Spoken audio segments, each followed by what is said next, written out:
बाबर ने 1526 में भारत में मुगल साम्राज्य की नींव रखी थी, लेकिन उसे ताकतवर बनाने में काम किया अकबर ने। अकबर की जिन खूबियों ने देश में मुगल साम्राज्य का विस्तार करने में मदद की, उसमें सबसे अहम बात थी दूसरे धर्मों को लेकर उदारता का भाव। अकबर ने नई सोच अपनाई और अलग नीतियां बनाई, उसे उतनी ही प्रभावी तरीके से लागू भी किया।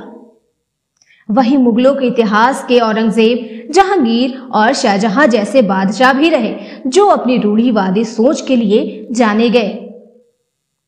मुगलों का इतिहास देखें तो अकबर को सबसे बेहतर शासक बताया गया। इसकी वजह धार्मिक पहलू के साथ साम्राज्य और शासन को लेकर गहरी सोच भी रही। अकबर के बेटे जहांगीर की धार्मिक नीतियां चौंकाने वाली रही। उन्होंने शासनकाल के शुरुआती सालों में मुगल साम्राज्य को वास्तव में इस्लामी साम्राज्य में बदलने का संकेत दिया।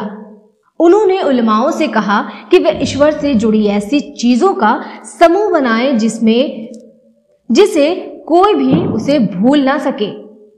चौंकाने वाली बात यह रही कि जहांगीर को शराब पीना पसंद था।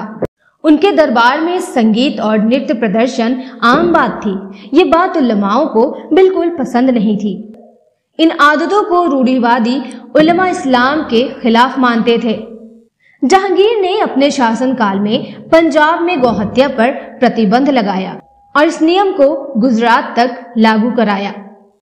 इतिहासकार जादूनाथ सरकार ने मजहब के मामले में औरंगजेब कट्टरता और धार्मिक को नाकाबिले बर्दाश्त माना। उनके मुताबिक अपने शासनकाल के शुरुआती सालों के औरंगजेब ने खिड़की से सल्तनत को देखने और तुलादान जैसी प्रथाओं पर पाबंदी लगा दी। इतना ही नहीं, बादशाह ने गैर मुस्लिमों से अतिरिक्त कर वसूलने की परंपरा वापस शुरू कर दी, जिसे अकबर के काल में बंद करा दिया गया था। इसे जजिया कर के नाम से जाना गया। औरंगजेब कितना कट्टर था, ये उसके एक फैसले से समझा जा सकता था। औरंगजेब ने शाही दरबार में संगीत पर प्रतिबंध लगा दिया, जिससे न केवल हिंदू बल्कि मुस्लिम संगीतकार की भी रोजी रोटी छिन गई।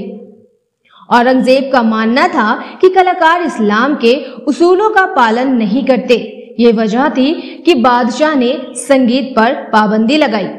हालांकि औरंगजेब के पोते मोहम्मद शाह ने वापस संगीत से पाबंदी हटाई।